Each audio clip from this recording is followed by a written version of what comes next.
Olá, pessoal. É um prazer estar com vocês novamente e tendo a oportunidade de, mais uma vez, conhecer um pouco sobre a vida e a obra de um dos nossos acadêmicos da Academia Duque Caxiense de Letras e Artes. É com a maior felicidade, com a maior honra, que hoje nós vamos conhecer um pouco sobre a vida do acadêmico João Carlos Barreto, né, que ocupa a cadeira número 1 e tem como patrono Austrégésilo de Ataíde. Com vocês, nada mais, nada menos que João Carlos Barreto, acadêmico da Academia Duque Caxiense de Letras e Artes. Seja bem-vindo, João. Obrigado, Cid. Um bom dia para todos vocês, em especial para todos os nossas confreiras, nossos confrades, e em especial a você, que talvez esteja do outro lado aí da telinha para nos assistir. É um prazer imensurável estar conversando com vocês hoje à tarde. Perfeito. Hoje, João, nós gostaríamos muito de abrir esse espaço, a oportunidade para que você possa falar um pouco sobre a sua vida, sobre a sua história. É importante que as pessoas conheçam o legado que cada acadêmico vem deixando ao longo da sua trajetória. Então, hoje a gente gostaria muito de conhecer quem é esse nosso grande companheiro, esse grande amigo, João Carlos Barreto. Sidney, eu posso começar dizendo para você que eu sou carioca de Duque de Caxias ou caxiense do estado do Rio de Janeiro. Por quê? Porque eu sou nascido no Catumbi, mas fiquei no Catumbi no máximo 2 meses e depois vim morar aqui em Duque de Caxias, a cidade onde eu realmente cresci, vivi, escolhi para morar, estou criando meus filhos, se Deus quiser, vou criar meus netos, e daqui só tem um caminho que vai ser o Corte 8, ou eu tenho que dar porque aqui é a terra que eu amo. Aí, para falar um pouquinho de mim, o João Carlos é oriundo de família muito pobre, como sempre, né? Nós moramos na periferia, filho de pais separados, fui criado pela minha mãe e minha avó, duas guerreiras, entendeu? Uma infância sacrificada, mas nunca passei necessidade, porque essas duas guerreiras não deixaram eu passar necessidade alguma. E como é que eu me vi assim, a princípio, envolvido na arte? É até um paradoxo, porque o esporte me trouxe para a cultura. Fica meio difícil até a gente falar, como assim? É porque na infância, eu me deparei com o tênis de mesa, ping-pong, né? E eu me apaixonei pelo ping-pong. Já tenho uns 8 para 9 anos, e tinha um clube perto da minha casa, quem mora aqui em Duque de Caxias há muito tempo conheceu, o Social Clube Lafayette, e aí nós íamos para lá para brincar de ping-pong. Um dado momento, proibiram das crianças ir para lá. Aí eu descobri que na igreja de Santa Terezinha tinha ping-pong. Aí eu saí de casa de manhã, passar por debaixo da cerca e para lá ver as crianças jogarem. Até que um dia, o saudoso Padre Roberto, que sinceramente eu não tenho palavras para adjetivo para poder qualificar essa pessoa, essa figura, entendeu? Ele passou por mim e disse assim: Pelé, tu sabe jogar? Eu falei: sei jogar. Aí, deixa a Pelé jogar. E dali, a partir daquele jogo, eu passei a frequentar a igreja, que ele me chamou para me ajudar à missa. Eu passei a ser coroinha. E ele, como uma pessoa bastante versátil, um homem plural, ele era muito voltado para as artes. Ele pintava, ele se preocupava muito com o nosso futuro. Aí ele primeiro me deu um caderno de desenho, lápis de cores. Depois do lápis de cores, ele me deu uma aquarela. Depois da aquarela, eu passei a pintar com guache. Depois de guache, eu comecei a dar minhas pinceladas a óleo, até depois que andei especulando. Entendeu? E aí eu estava envolvido na arte. Depois, fundamos o movimento de jovem. A Vera Ponciano, minha amiga, teve o prazer de trabalhar comigo lá. Liderei aquele grupo durante alguns anos. E nós começamos a partir para a questão mais poética. Foi os anos dos grandes festivais, 68, 69, 70.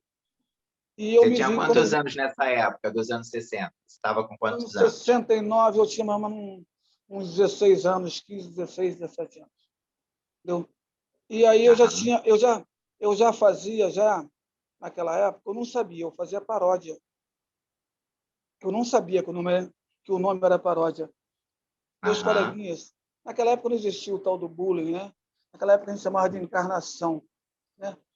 E naquela brincadeira de encarnar nos colegas, entendeu? Eu pegava uma música que fizesse sucesso e dali eu botava o nome dos coleguinhas e ia ficar brincando com eles. Eu não sabia que ali já tinha uma veia poética minha de compositor, entendeu?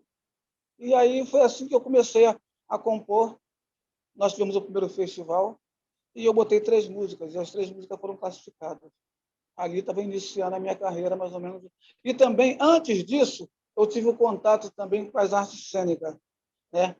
Eu, mais ou menos com uns 10, 11 anos, no Alto de Natal, eu fiz o Baltazar, né? Dos Três Reis Magos. E também me apaixonei por aquilo. Isso foi mais ou menos o meu início. A sua escola, por onde você passou? Só para a gente ter uma noção aí dessa sua infância. Quais É, escolas que você, por onde você passou? eu comecei a estudar. Minha primeira escola tem uma, ali perto do Bedinho, do Caranguejo, tem uma igreja ali. Ali foi meu primeiro. Naquela época não tinha CA, mas foi o meu primeiro contato com a educação. Aí, quando eu vim morar aqui no Parque Lafayette, eu fiz o meu antigo primário todo na Escola Municipal Coronel Eliseu. Entendeu? Não sei se vocês conheceram, morreu deve ter bem pouco tempo. A diretora de lá, Dona Ruth. Entendeu? Dona Ruth foi minha diretora ali. Eu fiz até quinta série. Posteriormente, entendeu? Eu fiz o antigo ginásio ali no Senac, onde era o São Francisco de Assis. Durante o dia, à noite funcionava o Senac. Eu fiz meu ginásio ali, entendeu? E segundo grau, eu fiz no Instituto Estela e a minha formação no terceiro grau foi na Universidade de Santa Úrsula. Aí eu fiz português e literatura na Santa Úrsula. E algumas figuras marcaram você por essa trajetória aí educacional? Olha, incontáveis, tá? Tem pessoas que eu não posso esquecer nunca, né? Como eu falei para você, padre, padre José Roberto Sara foi na minha vida fundamental em tudo, tá? A minha mãe, nem posso dizer também, minha mãe e minha avó foram fantásticas. Algumas diretoras, como Dona Ruth, que todas as pessoas diziam que Dona Ruth era muito severa, mas tinha um coração incrível. Graziella, uma grande, também diretora que foi minha também, mas foi muito, marcou muito na minha vida. Eu, eu tive muita gente que, de repente, no caminho da educação, me ajudou muito. Eu tive uma professora na universidade, a Helena, que ela me chamou na época, porque a gente, quando nós não temos condições, eu tinha que trabalhar de manhã, eu estudava de manhã na faculdade, saía de manhã, ia trabalhar em Copacabana, entendeu? E à noite ia dar aula, entendeu? E aí a Helena, lendo um, uma redação que eu fiz, ela me chamou e falou assim: João, nós temos todo ano escolher um aluno para poder fazer doutorado. Não sei se era doutorado ou pós-graduação. Não, pós-graduação nós fazemos na Santa Úrsula. Mas eu gostaria muito de mandar para a Grécia. A gente mandamos pelo menos um aluno, tá, do curso de letra para a Grécia, tudo pago pela universidade. Eu estou escolhendo você, mas devido às atribulações da minha vida, porque tinha que optar pelo feijão e pelo sonho, como é que eu ia morar na Europa sem dinheiro? Eu, recém-casado, ia ficar difícil. Aí eu não fui, mas foi uma pessoa muito importante na minha vida. Que maravilha. Então vamos voltar aí, vamos voltar a essa costura que você estava falando da influência das artes na sua vida, das artes plásticas e tal, e depois você começou a falar do teatro, do Alto de Natal que você participou, enfim, você estava falando do teatro. Sim, Cid, olha só, eu me apaixonei pelo teatro. E aí nós, além do Alto Natal, começamos a fazer aquelas pecinhas infantis que tinha na época. E eu comecei a achar que eu podia fazer um pouco mais. Daí, eu me enveredei em tentar escrever uma peça teatral. Aí escrevi Adeus Mestre, uma peça teatral que eu fiz de ensaios dos meus amigos, né? E começamos a apresentar. Após isso, eu fiz outra peça minha que, de repente, essa peça, então, nós chegamos a rodar alguns municípios do estado, que foi Cosmos, o Invencível. Eu apresentei ele em Minhaga dos Reis, em Aperibé, Caxias aqui, apresentamos aqui na Igreja Santa Terezinha, na Igreja na Matriz Santo Antônio. E do que falava essa peça? Essa peça, ela era uma mistura de Rei Midas com... Deixa eu ver o que eu posso dizer para você. Ela é a história de... Eu costumo escrever sempre baseado em alguma coisa que eu consiga falar um pouco. Eu falava de um artista plástico, entendeu? Tipo Aleijadinho, que era defeituoso, e ele tinha o veio dele, a linha dele era só fazer obras horrendas, só coisas voltadas para o terror. E por isso mesmo ele não conseguia ter oportunidade em lugar nenhum de expor o seu trabalho. Até que ele encontra 3 pessoas que acreditam nele e dá a oportunidade. Só que nessa oportunidade que dão a ele, as pessoas entram dentro, na exposição, na inauguração, se espantam com as obras dele, saem correndo, o pessoal se pisoteia, morre gente, e aí o que acontece? Eita. Eles ficam com o ódio dele, porque eles perderam tudo, e vão tentam surrá-lo, né?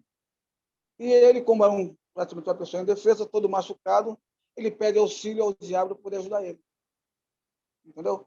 E o diabo dá um poder a ele, que tudo que ele tocar vira pedra. Ele vai, toca nesses 3 caras e transforma eles em pedra. E aí ele vai, pega aquilo ali, a exposição dele, sai viajando para lugares, entendeu? Mas ninguém acreditava nas obras dele. Até que ele encontra alguém que gosta da obra dele, uma mulher. E aí ele se apaixona por ela, se apaixona por ele, eles casam, entendeu? Mas chega depois o dia dele dar o quinhão dele ao diabo. Entendeu? E aí ele não quer dar mais, por quê? Porque ele hoje tem uma criatura que ele ama. Aí ele fala assim, como é que eu vou fazer? Entendeu? E aí, quando o diabo vem pegá-lo, ele não tem outra alternativa. Ele tira uma luva que ele usava na mão e toca no diabo, o diabo vira pedra também. É mais ou menos isso, entendeu? Até que no final da história, entendeu? Ele sem querer, ele leva um tombo e a namorada dele, né? No caso, a esposa dele, vem correndo que vê um sangue saindo embaixo da luva que ele sempre usava para ele poder tocar nas coisas sem virar pedra. E ela vê, tira a luva dele, quando toca na mão dele, ele toma um susto, não toca na minha mão, ela toca, ela vira pedra. Aí ele fala, olha para ela virar pedra, ele fala assim, meu Deus, ó Deus meu, eu perdi tudo que era de precioso em minha vida. Bota a mão na cabeça e vira pedra também. Assim Nossa, é uma tragédia, né? Uma tragédia. Uma tragédia. Nossa. E aí, quer dizer... Cosmos. Cosmos, o Invencível. A Vera lembra dessa peça, deve lembrar. Cosmos, o Invencível. Por exemplo, essa peça, mas não tem erro. Por baixo, Deve mas ter mexido com muitas pessoas essa sim, peça, né? sim, sim. O que mais me deixava empaidecido, que depois que terminava a peça, né, eu era o personagem principal, e aí, né, a gente era ovacionado, aquele negócio. Quando eu descia, as pessoas não me abraçavam, mas não queriam tocar na minha mão. Não, não. Acreditaram. Era um melhor prêmio possível. Não, não, porque eles conseguiam viver aquilo. Entendeu? Foi muita verdade cênica, né? Então, por aí. Maravilha. Aí, quer dizer, já na questão de música, esse primeiro festival que eu participei, eu classifiquei uma música chamada Se Quiser Ser Feliz, e a outra Viva o Rio de Janeiro, foi o primeiro festival. No segundo, eu também classifiquei uma chamada Triste Vida Mas de um Criminoso, essas primeiras músicas você classificou onde? Em que no festival? Festival da Igreja Santa Teresinha. Foi onde Ah, foi meu mundo, o primeiro mundo da cultura ah, feliz. Aí, mas também aham. tive no colégio, classifiquei música no colégio Barão de Mauá, em Angra dos Reis, no festival, em Três Rios, uma série de lugares que eu participei, que eu me lembro, colégio que já não existe mais, Monteiro Lobato, viu? Eu me E lembro aí que em você Angra dos viu que Reis, você tinha essa habilidade da composição, né? sim, De compor sim, letras. mesmo sabendo que eu não cantava nada. Aliás, não canto nada até hoje. Eu componho. E E aí, lembra de alguma coisa que possa trazer para nós, assim, alguma letra que mexeu com você, que foi marcante aí nesse processo de produção? bem, as minhas músicas todas eu não esqueço, não, sabe? Eu, mas dessa época, deixa eu ver, dessa época, eu posso tentar me lembrar, deixa eu ver. A Vida é Assim, por exemplo. Eu Ah, dizia, eu não vou cantar porque eu não sei cantar, tá? Nem aham. mesmo essa canção para mim tem sentido, nem mesmo um grito atinge meus ouvidos. Fecho os olhos para me ver, porém não vejo meu fundo. Abro os olhos e vejo injustiça nesse mundo. Gente rica, bem vestida, outras pobres sem comida. Por aí ia embora. Hum. E aí tem essa marca social também nesse trabalho, nesses trabalhos, Tem buscando essa algumas coisa coisas. de justiça social. Tem algumas coisas, porque na minha época foi a época da Tropicália, né? Naquela época, a Ah, época do militarismo, todo jovem só fazia música de protesto. As minhas músicas nessa época eram todas de protesto. Eu me lembro que eu fui participar do festival em Angra dos Reis e foi eu, um grupo nós tínhamos, era Fidelis Marques, que é primo do Arlindo Cruz, o Paulinho, a gente chama Paulinho Funeral, René Vaz Gama, um grande amigo, que canta muito, grande compositor, eu, e Daria Azevedo. E lá eu tinha uma música que se chamava Vermelho Interior. E em dado momento nós estávamos no camarim, entrou três caras de noite, de óculos escuros, querendo saber de onde nós éramos, de onde nós vínhamos, quem éramos nós, porque devido ao título da música, né? Vermelho Interior. E nós não fomos, na época, talvez não sofremos nada a mais do que aquilo, porque nós escrevemos as músicas nossas, foram 6 músicas classificadas, 4, que o Fidelis tinha feito, que se chamava Que Bom Seria. E Que Bom Seria falava só bem do Brasil. Aí, quando eles pegaram ah, aquelas letras, nós ficamos tranquilos. Então, amenizado. a vida foi... Vi muitas coisas. Agora, depois dali, né, o viés mudou. A gente vai amadurecendo e a gente começa andar com as próprias pernas, né? Você não... E até então você é levado muito mais, como dizia naquela época, pelo vai da volta, né? Sendo o conto da sereia. Todo mundo falava aquela linguagem, você falava. Depois você começa a adquirir uma certa personalidade, tentar ver o mundo da forma que você acha. Não que seja correto, mas da forma que você pensa. E aí eu já passei a ter outro viés, entendeu? Comecei a ter que pensar em outras coisas. E também teve um momento na minha vida que teve uma lacuna. Por quê?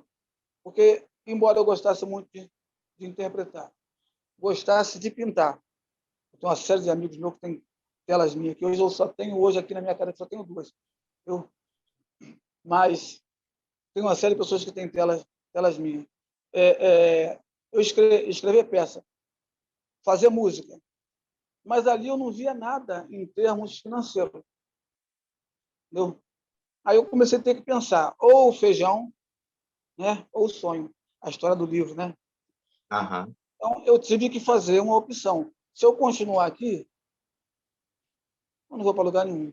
Aí tive que optar para mim trabalhar, construir alguma coisa, casar, ter família. Aí teve uma pequena lacuna. Aí foi quando, depois de uns 4, 5 E anos. você trabalhou em que área? Depois dessa parada, eu trabalhei em fábrica de tecido, fui tecelão. Não? Depois disso, eu fui para o quartel, fui marinheiro. Tá? Depois de marinha, eu saí da marinha, fui trabalhar em obra, na construção civil, fui gesseiro. Depois disso, eu fui para o ramo de serralheria. Entendeu? Aí foi quando eu passei no vestibular, entendeu? E aí comecei a lecionar. Tá? E aí, depois de 3 anos Não deve ser muito lecionando, fácil isso, né, João? Assim, sendo apaixonado por uma área, né, tendo uma habilidade, um dado talento, mas percebendo que talvez, principalmente naquela época também, a dificuldade de se manter, né, diante das suas maiores habilidades e ter de fazer outra coisa para buscar essa sobrevivência. Cid, mas nós temos uma vantagem. Nós que nós vivemos no mundo das artes, o nosso sonho não acaba. O nosso Uhum. sonho não acaba. Eu vou falar novamente na Vera Ponciano. A Vera tem um irmão dela, que era como se fosse meu irmão. Ela sabe disso. Cleonísio, o irmão dela mais velho. Cleonísio Ponciano da Silva Filho, que é o mesmo nome do pai dela. Eu sempre gostei muito de futebol também. Eu nunca vi uma criatura jogar tanto futebol como o irmão da Vera jogar. Eu nunca vi. A habilidade que ele tinha com a bola era incrível. Mas o que acontece? O Pio, não, ele não pode sonhar mais em ser jogador de futebol. Depois que fez 35 anos, fica difícil. Mas eu vou fazer 68 mês que vem, tá? Eu continuo sonhando ainda, mas com o dom que Deus me deu. Então, de vez em quando eu pego uma tela, rabisco, continuo fazendo música, isso não paro, até mesmo porque hoje eu faço parte do quadro de compositor da Grande Rio, fui presidente durante 7 anos, hoje sou vice-presidente, entendeu? Então faço todo ano, pelo menos uma música eu faço, mas nunca faço uma música só. Sempre sai alguma coisa imediata, sai na minha, entra assim e de repente não posso deixar. Aí eu escrevo, deixo lá guardado e vai se levando, mas eu ainda continuo sonhando. Tanto é que através, né, de, desse conhecimento que eu adquiri, das pessoas que me passaram muito, eu devo muito às pessoas que passaram por mim, eu sou uma figura que, até hoje, por exemplo, eu depois de ter empresa durante 40 anos, eu tive empresa durante 40 anos, aí a tecnologia acabou destruindo a minha empresa. Eu vivo hoje praticamente da minha cultura, dentro da cultura. Você me conheceu lá na Secretaria de Cultura, eu fui subsecretário. Eu saí do governo, eu fui convidado para ir para Belford Roxo. Eu fiz em Belford Roxo 3 anos. De Belford Roxo fui convidado para ir para Nova Iguaçu. E de Nova Iguaçu me convidaram para Queimado. Quer dizer, eu continuo hoje. Se eu tivesse abandonado o meu sonho, eu hoje estaria com problema. Entendeu? Mas Então, você nós acabou podemos sonhar. perpassando aí secretarias de cultura. Que maravilha, né? Porque, assim, esse homem plural que você se mostra aqui para nós, né? Com várias habilidades artísticas, acaba meio que semeando por onde passa, plantando por onde passa, fertilizando o solo, né? Por onde foi passando, por onde foi caminhando aí por essas secretarias de cultura, né? Se, na realidade, eu não vou plantando nem vou deixando, não. Eu vou absorvendo. Eu venho me alimentando delas. Desde pequeno, as pessoas que eu passo, entendeu? Eu sempre tiro muito delas. Eu sou um usurpador, tá? Eu sou um sanguessuga, porque Nossa! se eu estou convivendo com uma pessoa que tem muita comunidade, eu vou tirando dela. Então, quer dizer, é por essas e outras que, de repente, as pessoas veem em mim, tá, uma pessoa que possa contribuir com alguma coisa. Mas não. É um pouquinho de fulano de tal, um pouquinho de Beltrano, um pouquinho... Entendeu? E de mim mesmo não tem tanto. De mim só tem o dom que a aparição me deu. Eu costumo De dizer outra nada, meu coisa. amigo, de nada. Eu Na costumo... verdade, quer dizer, essa habilidade aí que você talvez não reconheça, mas de valorizar o outro, né? Quando você fala que suga do outro, digamos assim, nessa brincadeira, mas vai absorvendo, né, aquilo que é de melhor, você vai filtrando aí, de De repente, o que melhor, é de melhor, né, das melhor. pessoas e vai construindo esse ser plural que é você, né? Isso é maravilhoso, poder contagiar as pessoas com aquilo que veio aprendendo ao longo do tempo. E aí você mergulha no samba. Que história é essa? Conta para nós isso aí melhor sobre esse seu movimento aí que vai parar na Grande Rio. O que aconteceu comigo foi o seguinte, depois dessa lacuna que eu falei para você, eu tive que fazer uma opção, eu escrevi alguma coisa e tal, deixava lá, até que eu encontrei um amigo meu, que o irmão dele estava fundando um bloco, Gente da Gente. E ele me convidou para mim ir lá e botar um samba. Eu pensei, poxa, eu nunca fiz esse tipo de coisa, que o meu estilo era muito mais, né, MPB daquela época. Mas eu resolvi encarar o desafio. Fiz um samba para lá, tive a felicidade de ganhar. Aquilo me empolgou um pouquinho. Logo depois, aqui no Parque Lafayette, eu sou oriundo do Parque Lafayette, hoje eu moro no Engenho do Porto, mas fui para lá pequeno. Tinha um bloco lá, que, na minha opinião, não deveria ter acabado, que era uma tradição incrível. Primeiro tinha o bloco do Rolo, depois o Nido do Parque, depois fundaram o bloco das Aranhas. Não sei se você chegou a ouvir falar. E me convidaram para o bloco das Aranhas. Eu escrevi 4 anos de samba lá e 4 anos eu ganhei. Entendeu? Nossa, E, e aí o que aconteceu? Devido a ter acontecido isso, algumas pessoas começaram a me... Pô, por que você não vai para Grande Rio? Pô, vamos lá para Grande Rio, vamos para Grande Rio. E, na realidade, eu tinha um pré-conceito. Eu achava que escola de samba era coisa de malandro. A escola de samba usar... os frequentadores usavam droga, que rolava arma, que rolava briga. Essa era um preconceito que eu tinha. E outra coisa também que eu tinha também era um um certo estereótipo, receio. né? Você criou um É, estereótipo enfim. e eu também tinha um certo receio, porque quando eu ouvi um samba da Grande Rio, eu falava assim, cara, como é que eu vou conseguir fazer um negócio desse? Pô, cara, uma obra linda. Gente, eu não vou conseguir fazer um negócio desse nunca. Eu vou lá, tá um tal de Barbeirinho, a tal de Adão Conceição, entendeu? E os nomes vinham, né? Grajaú, Artuzinho de Lafayette. Os caras são...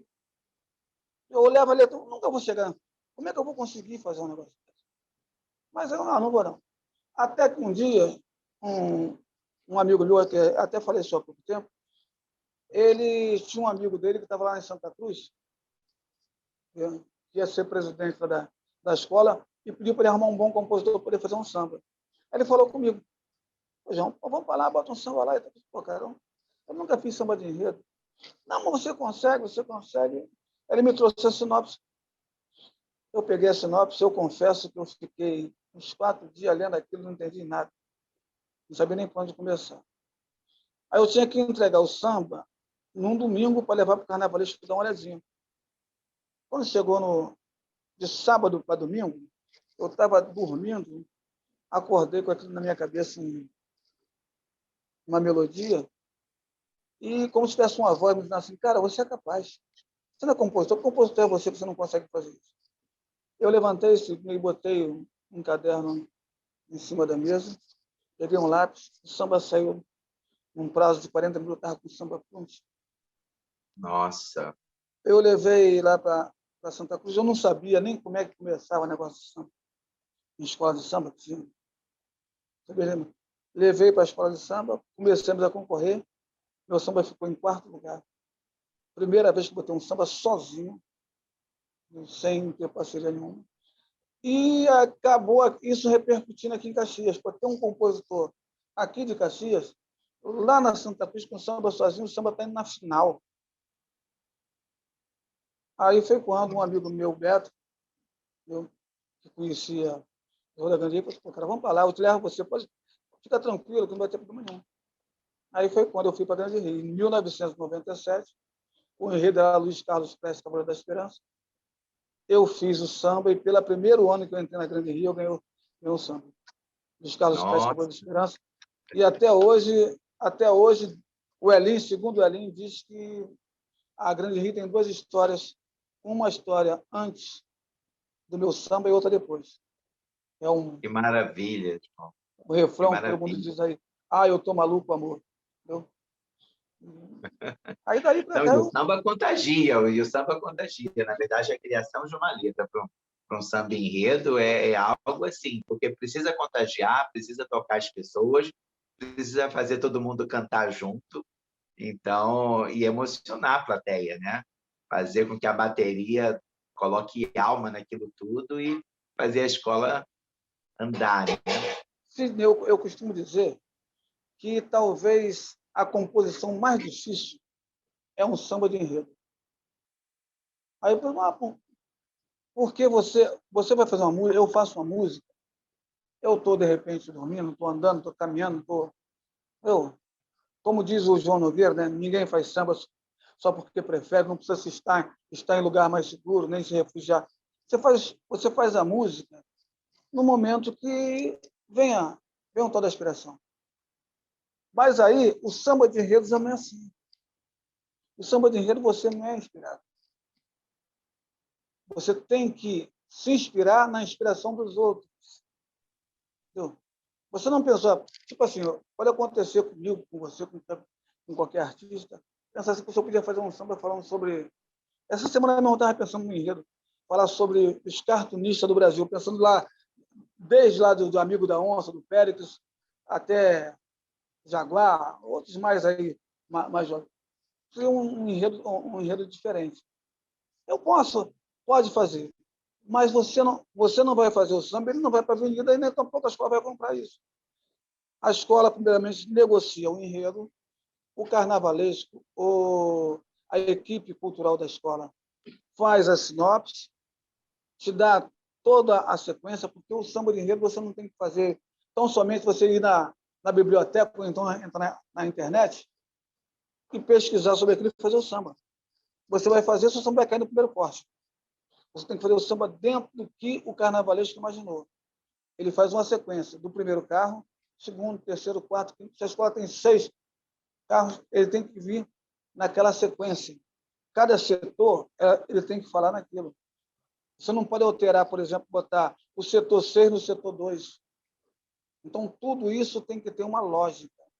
Entendeu? Aí, quer dizer, é difícil, se torna difícil por isso. Você tem que se inspirar na inspiração dos outros. Entendeu? E aí, por Entendi, essas outras, entendi. não é tão fácil. Eu digo que não é tão fácil fazer um samba de enredo. Pelo que eu estou vendo, não é nada fácil. E deixa eu te perguntar uma coisa. Eu sei que você tem obra publicada. Você pode falar um pouquinho dos seus livros? Bem, eu tenho um livro infantil. Por sinal, eu procurei aqui, como eu mandei o meu futuro genro, ele trabalha com arte gráfica, para ele fazer eu não sei como é que dá o nome disso. Eu, A ilustração. e não, ele já está A ilustrado. Eu ilustração. queria que ele Ah, fizesse legenda, algumas coisas. Eu quero botar um CDzinho também do lado, sim. uma pessoa cantando, uma menina cantando, que vai ser minha filha, para ter sinal que tem uma voz muito bonita. É um livro que eu sempre sonhei em fazer, é um livro infantil, para criança bem pequenininha mesmo, que o nome dele é Cãozinho Feliz. É a história de um cachorrinho que maltratado, sem dono, nós chamamos de vira-lata, né? E vivia se alimentando de resto, de lixo, e via lá as outras criancinhas com os seus cachorros bonitos, seus Doberman, seus Poodle, seus Alkshauer, né? E ele ficava com aquele olhinho dele tristinho. Viu? E aí, como ele não sabia chorar, ele começava a ganir, a rosnar, a latir e a uivar, que era a expressão que ele tinha de revolta. Até que um belo dia ele encontra um garotinho que gosta dele, abraça ele, faz carinho, leva ele para casa, bota ele numa casinha bem bonitinha, dá um nome a ele de Panda, alimentação de primeira, deu bastante carinho, amor a ele, e aí ele se sente contemplado.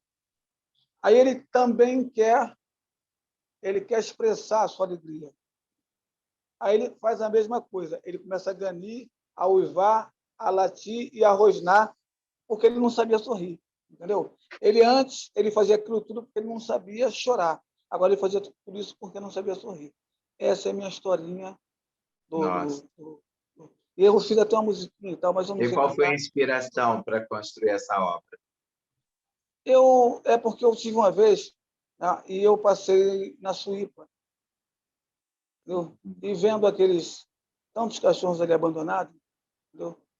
Eu acabei. De lá para cá, dentro do carro, eu construí isso. Entendeu? Tenho Aham. um livro de poesia que, se Deus quiser, eu vou editar esse ano. Tá? E tem esse aqui, ó.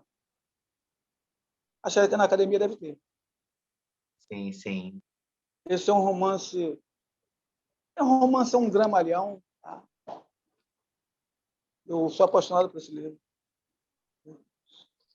Ele, o que me inspirou? O que me inspirou foi a primeira página, a segunda, talvez até a metade da terceira, foi um fato que aconteceu comigo, mais ou menos em 73, 74. Eu trabalhava em obra ainda, entendeu? E era perto do Natal.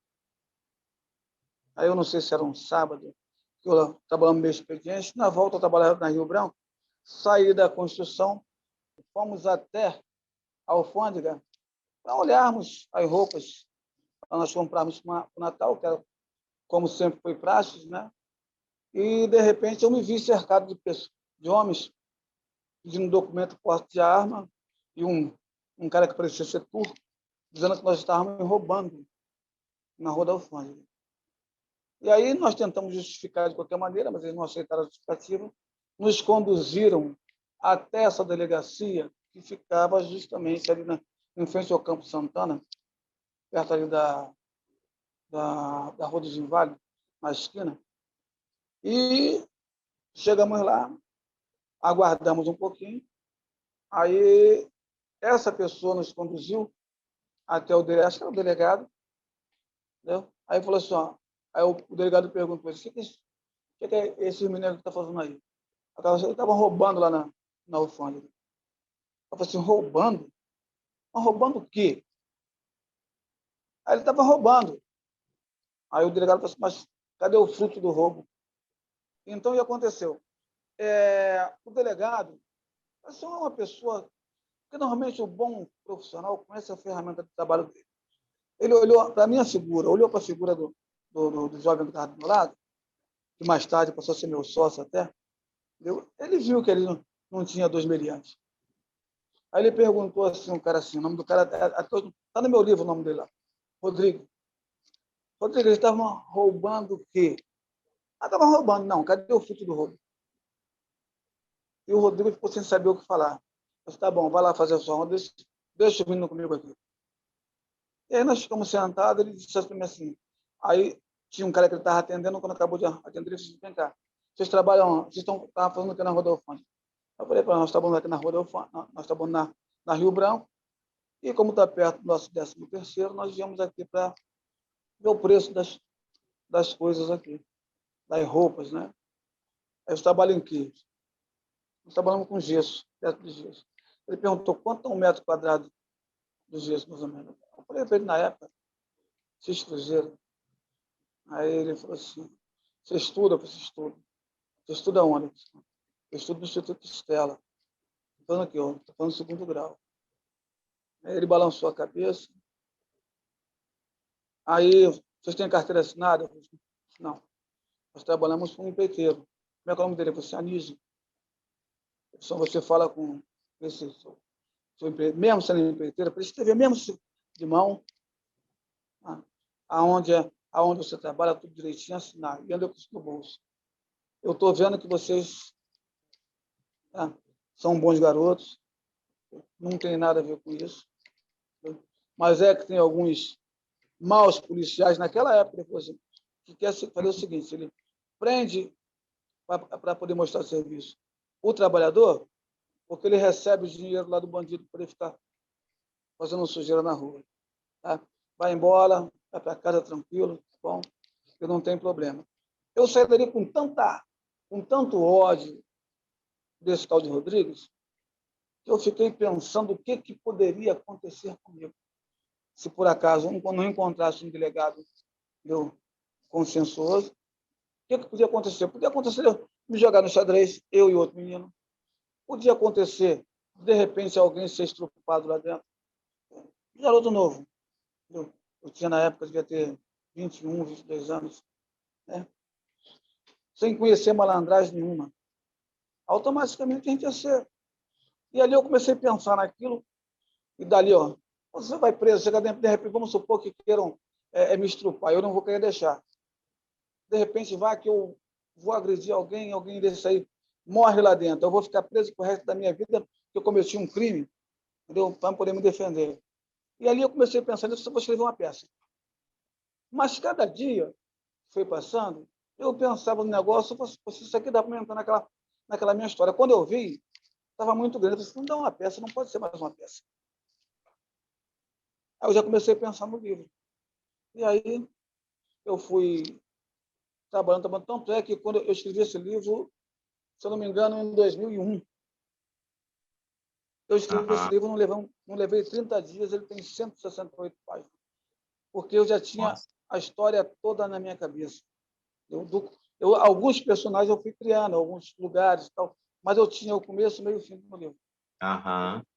E Como aí é que é o título dessa obra? é Liberto em Pleno Cárcere. Como?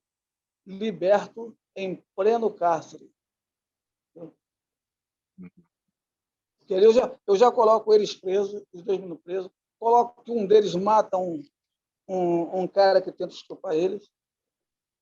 Aí um sai, mas um sai e o outro fica preso. Esse que sai, ele começa a lutar para tirar o amigo, porque o amigo matou o cara, porque o cara queria estuprar ele. Aí ele começa a estudar, se forma advogado, entendeu? Mas esse tal de Rodrigues, que é o vilão da minha história, ele faz tudo para não deixar o cara sair lá de dentro, porque os dois tinham um ódio mortal do outro. Sabia que o dia que o outro saísse, ia tentar matar ele. Ele fazia de tudo para não deixar ele sair, o outro fazia tudo para soltar ele. Até que, né, um senador teve uma feliz ideia, entendeu? Na época, no livro, né, de como a criminalidade estava mais ou menos como está hoje. Tráfico, violência, assassinato, tudo que você possa imaginar, no Rio de Janeiro acontecia. E eles já tinham tentado fazer de tudo para diminuir a violência. Tinham aumentado, tipo assim, o policial só podia ser policial depois que tivesse o segundo grau, para ver se fosse mais educado. Botou penas mais duras, pegou as pessoas oriundas de outros estados, tipo nordestino, entendeu? E mandou cada um para o seu lugar de origem, dando a eles uma gleba de terra para eles plantarem e viverem lá para tirar esse fluxo de pessoas, essa explosão demográfica que existe aqui acaba gerando violência. Mas as pessoas pegavam esse dinheiro, chegavam lá, vendia as terras por qualquer bacatela e voltavam para cá. Então, tentaram de tudo. Entendeu? Tentaram de tudo para diminuir a violência, não conseguiram. Então, esse senador teve a ideia de pegar todos os presos do Brasil inteiro e levar para uma ilha, e essa ilha é fictícia. E tinham descoberto uma ilha pluvial no Amazonas, entendeu? Que era cercada de jacarés, cobras, né? Cobras muito peçonhentas, e uma série de perigos, onça, tudo que tem direito, e fazer um presídio lá e botar todos os presos lá. Ou seja, limparia toda a cidade. Poxa, todo mundo abraçou a ideia. E aí, eles Isso foi pegam... sério? Isso foi sério ou foi ficção? Não, ficção, ficção. E Ah, aí ele pega o que está lá dentro preso, ele vai para essa ilha, que chama a ilha de Amazonópolis. ah. Viu? E aí eles vão para essa ilha. Mas só que, na realidade, eles mostram para a mídia que lá vai ter presídio específico para criança, para mulheres, para assassinos, para bandidos, tudo Quer dizer, separado, de né? uma situação real, quer dizer, de uma situação real que você viveu, icônica na sua vida, né? De ter sido abordado, de ter sido acusado falsamente de roubo, né? Enfim, então, de uma situação, você consegue, anos depois, né? Ou ao longo do tempo, vir transformando isso de forma tal, criativa, né? Altamente criativa, e transforma isso no seu primeiro romance, na sua primeira narrativa. Foi um negócio muito interessante. Que aí eles vão, ele vai para lá e o amigo, numa ânsia de tentar tirar ele lá, vai até Brasília para tentar falar com o senador para levar o amigo. Só que nesse inteirinho ele vai falar a secretária do senador, entendeu? É a filha dele. E eles se apaixonam. Ele acaba tendo um romance com ela e acha não foi nem no intuito só de salvar o amigo, mas também era uma ferramenta, entendeu? Mas eles fazem de tudo, mas não conseguem, porque a lei já tinha sido feita. Aí eles vão para lá. Só que nessa ilha não tem nada, não tem presídio nenhum. Eles pegam eles e entregam ele à própria sorte. Entendeu? Então, Nossa, jogam ele dentro de um rio revolto, totalmente com intempéries, muita pororoca, entendeu? Só no desembarque eles empurram os bandidos, que eu digo que eles são transportados em navios do antigo Lloyd. O livro foi feito em... Eu comecei a pensar isso em 70 e pouco, entendeu? E eu chamava de mata-bandido. Como se fosse o navio negreiro, o meu era de mata-bandido. E aí eles jogavam o pessoal lá dentro.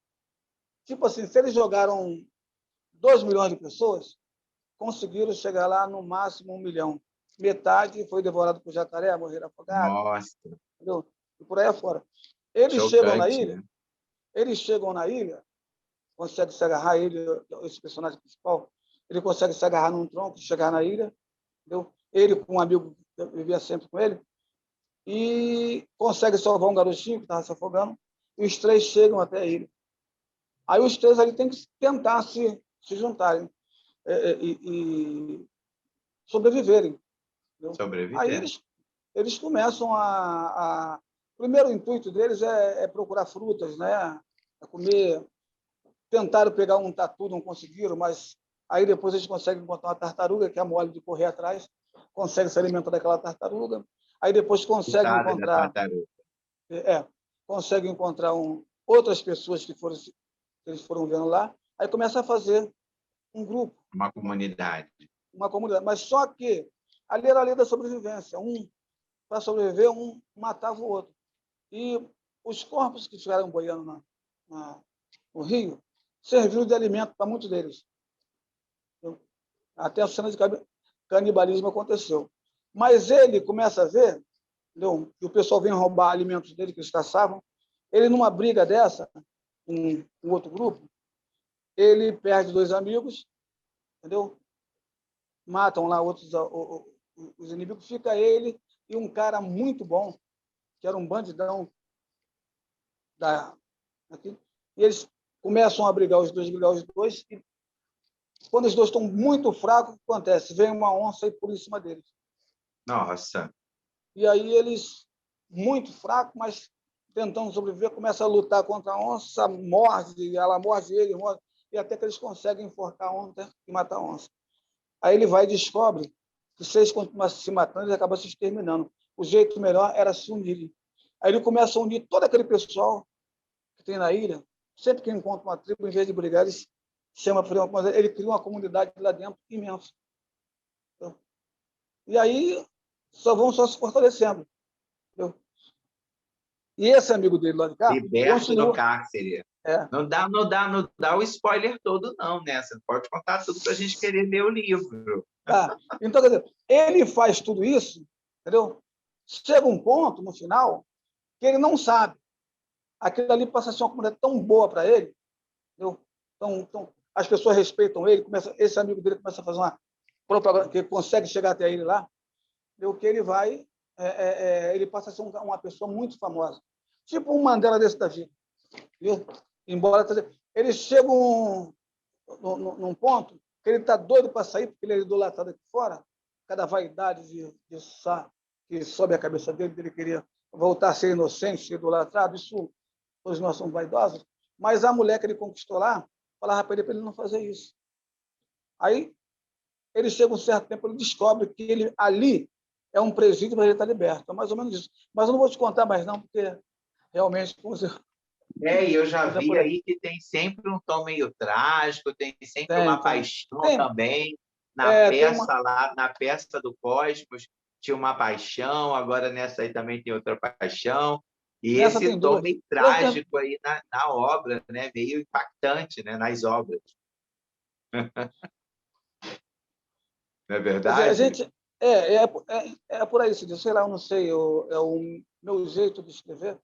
Entendeu? Aham. Eu gosto muito de drama. Romance, drama é a minha praia. Então, quando eu escrevo alguma coisa, ele está sempre um pouquinho indo para esse lado, porque é a minha praia, é onde eu me sinto confortável, entendeu? Perfeito. Onde eu me sinto confortável. Então, E, é João, o essa. que te levou, então, eu vou te perguntar isso, né? Quer dizer, como que essa caminhada fez você chegar até a ADA, até a A academia? Adra, a Adra foi o seguinte, eu, quando concluí esse meu livro, né, eu queria divulgá-lo. Né? Aí, conversando com o Beto Gaspari, eu conheci o Beto não tinha nem cabelo branco, né? Era bem garoto mesmo, bem jovem. O pai do Beto foi um grande amigo que eu tive, Roberto, era dono daquele posto ali, o Sombreiro, é muito amigo meu. E aí, eu conversando com o Beto, que trabalhava na Secretaria de Cultura, eu perguntei a ele, cara, como é que eu faço? Eu escrevi um livro para divulgar. Ele falou, João, dá um pulo na Secretaria de Cultura para conversar com o secretário, que, por sinal, era o Gutenberg. Aí eu fui lá, levei meu livro, ele olhou a capa, e disse, cara, eu vou tentar, de repente, te ajudar, ver se a gente pode fazer. Mas aí, quando eu ia saindo, o Beto falou assim, João, por que você não fala com o Bezerra? O Bezerra está ali. O Bezerra é presidente da Academia de Letras. Ele pode, de repente... Aí eu fui conversar com o Bezerra, com o nosso saudoso Bezerra, né? Exatamente. Aí, conversando com o Bezerra, né, falei para ele, assim, poxa, cara, ele começou a me perguntar as minhas origens. Né, cara? Aí eu falei, por que você não tenta entrar para a academia? Eu falei, poxa, eu me sentia muito pequenininho para fazer parte de uma entidade, né, desse quilate. Poxa, eu não tenho. Poxa, você tem tudo para isso. Eu tenho um projeto de lei que, aliás, é lei na cidade, poucas pessoas sabem. Não é meu, não está escrito eu, mas quem levou isso aí para o vereador foi eu, Carlos Eli. Você não, nem sei se você sabe disso aí. Eu tenho uma lei de cotas para artistas da cidade. Como é que é essa lei de cotas? Supomos que a biblioteca tenha que adquirir 100 títulos novos. 10 títulos têm que ser de escritora de Caxias. Se tem que... Vai trazer o Teatro Raul Cortez durante o ano, trazer 50 peças. Tem que ser 10, pelo menos, de Duque de Caxias. Se vai se comprar algumas telas, algumas esculturas, botando para lugar assim. 10% tem que ser de escultura. Aí o Bezerra falou assim, pô, cara, você já fez tanto para a cultura no nosso município, na escola de samba, você tem que estar na academia. Me manda um currículo. Eu mandei um currículo para ele. E, pela minha grata surpresa, na época, nós tínhamos 3 candidatos para a cadeira de literatura e uma candidata só para a cadeira de arte, que é a Arlete, viu? Professora Arlete. E eu disputei com... Eu sei que um era um cara acho que era maestro, viu? Indicado até pelo professor Manuel Tomás, e tinha outra pessoa ali. Eu sei que, devido ao meu currículo, eu fui me comunicar que eu tinha sido eleito. E foi assim que eu entrei na academia. Né? Fazer parte Nossa. desse time que, sinceramente, ó, só tem craque. Só tem craque. Me orgulho muito de Isso foi lá para pertencer. 2001, 2002? 2003. 2003. 2003. 2003. Eu, minha Que madrinha, maravilha. minha madrinha é a professora Roberta Barreto. Eu que de repente, Roberta Barreto deve ser parente dele, que eu também sou Barreto, mas é minha amiga, adoro Aham, ela. aham, Eu, na época, era secretária de Educação. perfeito. Assim que eu tive o prazer. Eu, João, a gente está caminhando aí para o final dessa conversa, né? E eu queria, assim, antes de qualquer coisa, agradecer a sua voluntariedade, né, de estar aqui dialogando com a gente. Mas, assim, o que que você deixaria, né? Assim, a marca do João Carlos Barreto, o que que fica para o futuro e o que que você deseja para o futuro? O que que você falaria para os nossos cursistas ou para quem vai nos ouvir? O que que você deseja? O que que você consideraria, assim, como um momento final dessa nossa conversa para essas pessoas? olha só, não é tão fácil você prever o futuro, né? Você pode simplesmente sonhar, né, ter coisas utópicas. Mas o que eu digo, principalmente para aquelas pessoas que gostam de criar, para os artistas, é que perseverem, que continuem escrevendo, que continuem pintando, que continuem atuando. Não deixe que ninguém tire o seu brilho. Por mais que falem que você é isso, que você é aquilo outro, acredite em você. Porque a cultura pode ser que ela seja parecida, parente, até irmã da educação. Parecem muito. Mas eu acho que quando você penetra, você vai imaginar o que é a cultura consegue ser, eu não sei se eu estou falando bobagem, me desculpe, professor, que eu também sou, mas a cultura é muito mais do que a escolaridade. Porque ninguém nasce com escolaridade. A escolaridade, ela é adquirida. Eu, tanto é que você começa a professora pegando na sua mão, você cobrindo, e daí até você chegar, de repente, ao ponto mais alto da educação. A cultura, não. Você pode viajar no lugar mais longínquo que você possa imaginar do tempo, lá na pré-história. Lá. Você não vai encontrar, talvez, a escrita lá dessa figura, do Neandertal. Você vai encontrar o desenho dele na parede. Você vai escavar, você vai encontrar o utensílio que ele usava.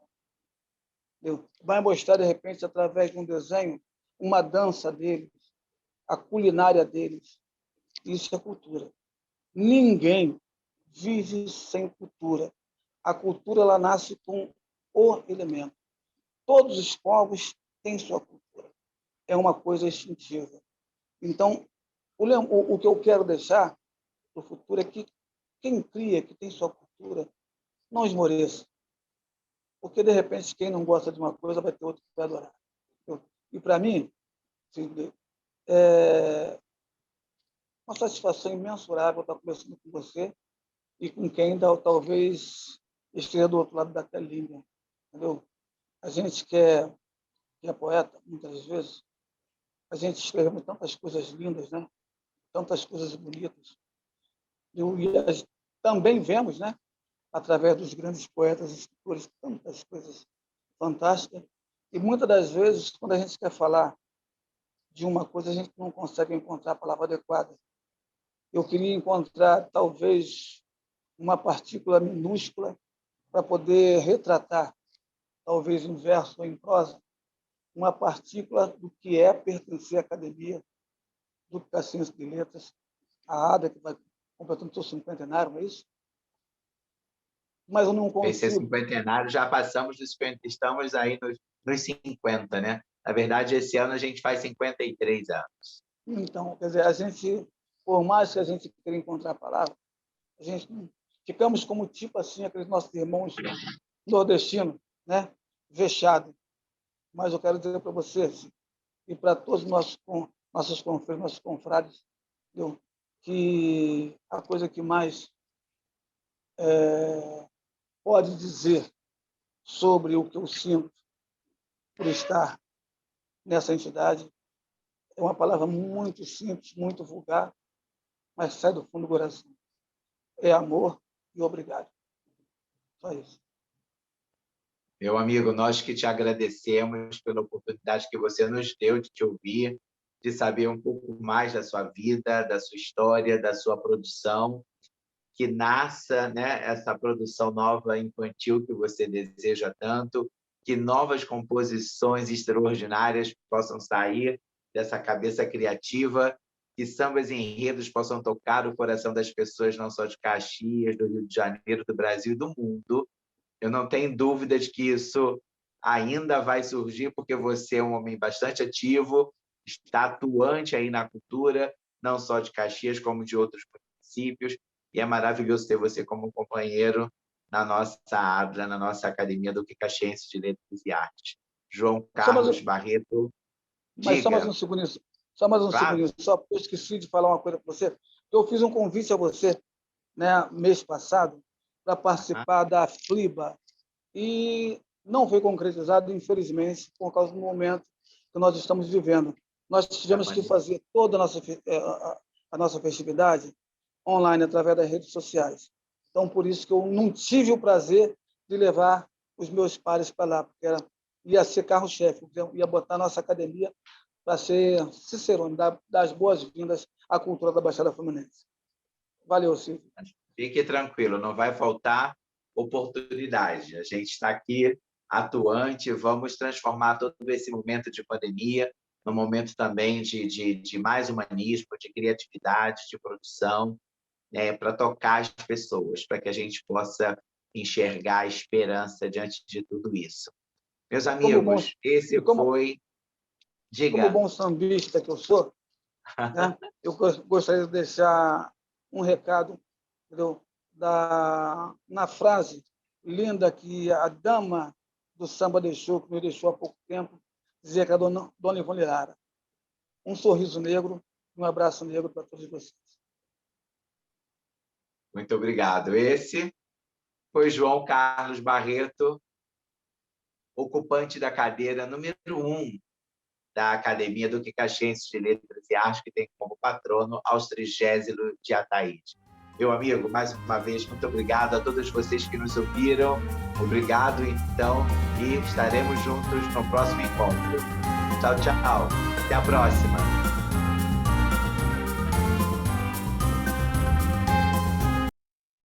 Boa noite, boa noite. Boa noite. E aí, gostaram do encontro com o João Carlos? Muito bom. Ai, muito bom. Nossa, muito bom, muito bom, muito bom, muito bom. Rever João foi uma felicidade imensa. Nossa, olha, Ele com João. a sua marca, com o seu chapéu Panamá, não é isso? Não tem jeito, né? Ele é a O marca nosso dele. o nosso padre, onde estiver, Padre Roberto Sara, está muito feliz, porque todos nós fomos ali do Parque Lafayette, né? Todos nós que frequentamos a Igreja Santa Teresinha, temos muito da história de arte dentro de nós por um mérito dele. Eu participei desse festival que você falou, cheguei a me emocionar aqui, porque na minha contação de história eu esqueci de colocar que eu fui a segunda classificada. O René, que você colocou aí, foi o primeiro colocado, com a alegria de um palhaço, e eu fui a segunda colocada. Chega de guerra, chega de dor, o que o mundo precisa é de som, paz e amor. Nós éramos a turma Paz e Amor. Ah, João, que recordação boa. Valeu a pena ficar aqui para te ver. Os jovens revolucionários de Caxias da década de 70. 70, não, eu sou mais velha que o João, 5 a 6 anos. Da década de 60, 60 ainda. Mas uma gracinha ver o João assim. A gente sabe um pouco da história, ele lembrou a história de nossas famílias, ele morava no final da rua, eu morava no início. O nosso primeiro clube, ele falou, foi Rolo Compressor, que depois foi Social Clube Lafayette. E, assim, encantada de ver esse livro do João, porque, às vezes, a gente pega... Ajudei o João em algumas coisas quando ele começou a fazer o livro. Ajudei, não. Ele trazia para perguntar a nossa opinião, tanto a minha quanto a da Solange, E já tinha me esquecido dessa história, e tenho certeza que o João vendeu esse livro bonitinho, que quem participou vai querer ler essa história. Certeza absoluta. Nossa, e uma história impactante, né? Sai Você debaixo tem, até Sidney? Eu canibalismo, tenho. hein? Eu Eu não tenho tenho, esse não. livro. Lá Eu na preciso ler academia esse tem. livro, porque eu fiquei Eu vi, assustado aí com as questões de canibalismo, sei lá mais o eu quê. vi, eu vi que A você. peça teatral que toca em todo mundo e vira pedra, e termina o homem também virando pedra, e acaba a peça porque todo mundo virou pedra. E, e Não lá no tinha mais início, pessoa. quando ele fala no teatro da igreja que ele participou, eu também participei. Eu fui Isabumba, que levava o leite para o menino Jesus, que tocava um tamborzinho. Gente, pelo amor de Deus, muita história para contar desse lindo padre Roberto Sara. Nossa, um lindo, um lindo. Ele sim, Agora, era um para todo mundo que está revolucionário. aqui. Desculpa, pode falar. Desculpa. Tudo Fala, bem. estava falando do padre. Ele sim foi um revolucionário com a criançada pobre do Parque Lafayette. Nossa, eu me batizei, fiz primeira comunhão e casei nessa mesma igreja por ele. Nossa, Por ele. acompanhou. Eu não me batizei por ele, eu me batizei com o antecessor dele, Padre Adolfo, que o João também ouviu falar. Depois eu fiz primeira comunhão com ele e me casei com ele. Acompanhou todo o processo da sua vida, né? Todo o processo. Que Todo o processo. maravilhoso. Que maravilhoso ter pessoas assim, né? Que mexem com a vida da gente, que influenciam positivamente, né? E que deixam a sua marca, porque uma vez que conseguem nos tocar, essa pessoa fica para sempre dentro de nós. É verdade, é verdade. Que E marcas, marcas boas. marcas boas. E aí, veja bem, eu achei bem extraordinário esse livro do João, porque é mais uma vez essa temática do racismo, é mais uma vez essa temática da discriminação social, econômica, étnica, enfim, é um conjunto de loucuras que a gente vive no nosso país, digamos assim, né? De desajustes, e é Então, uma situação que ele viveu na década de 70. Eu não quis e nem tão falar atual, com né? ele. Eu não quis nem falar com ele, porque eu estava nascendo naquele período.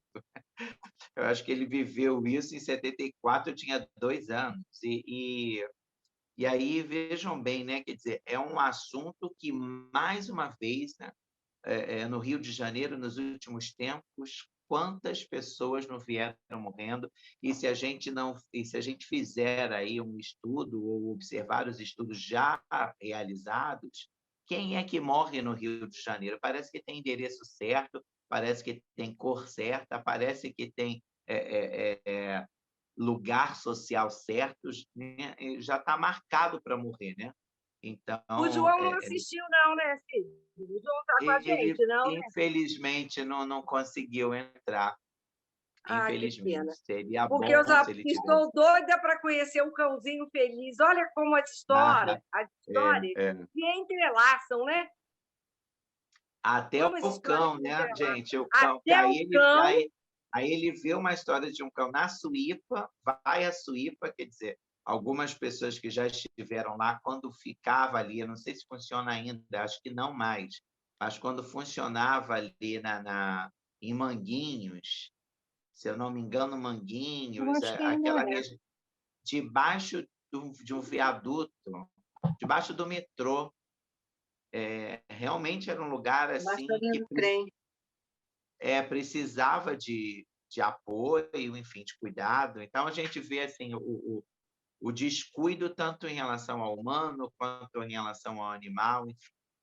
Mas o que eu achei interessante disso tudo é a capacidade que ele tem e que os artistas têm, de um modo geral, eu falo isso por mim também, de um princípio que eu aprendi com a filosofia budista de transformar venenos em remédio. Ah, sim. Existe um princípio básico filosófico que trata disso. Transforme venenos em remédio. E aí ele fez exatamente isso. Ele viveu uma situação de veneno e transformou isso na obra-prima dele, nesse livro magnífico, né? Cheio de movimentação, um livro que só por ele falar, a gente vê que o livro é um livro bastante dinâmico, com muitas ações, com muitas tramas, né? E essa história infantil, que é o primeiro livro infantil. O primeiro livro Tomara que infantil. saia. Olha, Sidney, É, viva os saberes diferenciados, cada um com seu saber. A gente tem descoberto tantas coisas lindas nos nossos acadêmicos. Eu falo assim, hoje eu tenho outra coisa para fazer. Quando eu vejo, eu já estou sentada aqui para ver, porque muitos aprendizados. E, assim, o respeito que a gente precisa ter pelo outro, independente do que o outro seja. Cada um carrega a sua história, as suas marcas, os seus saberes, né? Muito bom ter ouvido o João. Pena que ele não está aqui para eu falar isso tudo para ele. Mas tá bom. e Mesmo quem assim, está valendo ouviu muito. percebeu que não é fácil fazer samba enredo, né? Não é Não. nada fácil Ele me produzir um samba enredo, convidou sai para de ser baixo. ele me convidou para ser da equipe da Grande Rio. Vera, tem uma Aham. vaga lá para compositora, porque a gente nasceu no mesmo bairro, quase, na mesma comunidade, né? Ele falou, Vera, vamos, eu vou te levar, vou te apresentar. Fui. Me deram um perfil, como eu esqueci o nome, o roteiro para a construção do samba enredo. Ele se desafiou, leu, fez. Eu li aquilo, fiquei, tá louco botar aquilo tudo dentro daquele tema, como ele falou. Eu digo, não é para mim, não, João. Eu queria participar só para destilar nas alas de compositores, para destilar na Grande Rio, né? Era meu intuito a priori, era esse. Mas Aham. é muito difícil, Sidney. Você logo percebeu e falou, muito difícil mesmo. E ele tem samba premiado. Tem samba em Aham. primeiro lugar, mas tem alguns até o quinto lugar. Eu acompanho os sambas do João. Maravilhoso, maravilhoso. É Tá isso, bom. meus amigos. Deco está aí presente, viu, né, Deco? Não foi só o Frei que influenciou positivamente a sua vida, quem colaborou, né, no início do nascimento desse bailarino. Houve também um padre por aqui, por Caxias, pelo Padre Parque Roberto. Lafayette, que andou revolucionando também esse centro de Caxias. Então, que bom que tiveram e que existem, né, religiosos com esse sentimento, com essa aptidão, com essa habilidade de cuidar das pessoas, né? Maravilhoso. Meus amigos, vamos tirar uma foto para celebrar Vamos, esse nosso encontro, deixa eu me marcar. posicionar. Calma aí, todo mundo abrindo as telinhas, agora ajeitando as Sidney, antes de cadeiras. tirar a foto, deixa eu fazer uma pergunta para a Vera e para a Solange, Paulo rapidinho. Roberto, você está aí, boa Eu consegui noite. participar hoje. Vera e Tiago, tudo bem? Solange, qual das duas que começou a me chamar de PR? Eu não sei, eu já chamei você de PR desde sempre. Então, mas foi vocês duas, lá da época do Paulo. Sabe quando começou? Na época do artefato no shopping. Isso, então, eu estou tentando lembrar qual foi das duas. Eu lembro que foi dali que Tinha começou. uma menina, olha, eu segui uma menina, que eu não vou me lembrar o nome dela, que uma vez eu a vi te chamando de PR, eu perguntei, PR de quê? Ela falou, Paulo Roberto, eu não vou me lembrar o nome dessa menina. Não vou me lembrar. E a gente Esses começou a nomes chamar PR, compostos, PR, PR, e depois Ficou. eu não tinha é que entendido, esses porque ela nomes chamou. compostos cansam, né? São longos demais. Como é o É nome muito. dela? Aí ficou. Eu Aí a acho gente que é brinca. Rose. A Rose? Rose. Ah, É. tá, Rose, tá. Rose. Ah, Rose te é, chamou de Rose. PR e eu perguntei por quê.